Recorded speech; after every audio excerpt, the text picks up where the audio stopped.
Et vous l'aimez comment votre œuf en meurette? Poché à l'eau vinaigrée, au vin ou encore en papillote? Pas un des 13 candidats n'a la même technique pour préparer le plat bourguignon le plus réputé au monde. L'œuf poché, j'ai beaucoup essayé et on est trop dépendant de l'œuf. Et comme voilà, on ne choisit pas nous-mêmes nos œufs, il faut faire avec.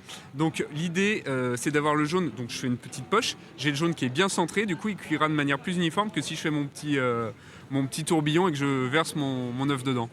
J'essaye de mettre le plus de chance possible de mon côté.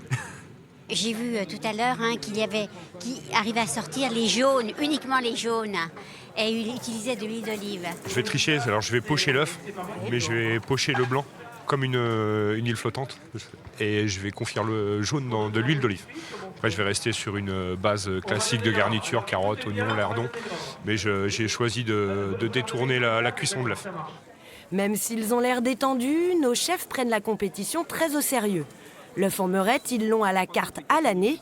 Une recette qui se respecte, même si l'on n'est pas bourguignon. Ça permet de perdurer des traditions avec un peu d'évolution quand même. Et je trouve que c'est nécessaire de ne pas laisser oublier les grandes traditions françaises qui nous permettent d'évoluer. Sans tradition, il n'y a pas d'évolution. Car l'œuf en meurette, c'est tout un art. Et ce n'est pas le chef du Clos Vougeot qui vous dira le contraire. À chaque chapitre, il sert 1200 œufs pochés à ses convives, soit 120 000 par an, depuis plus de 15 ans. Le plus dur, c'est le pochage.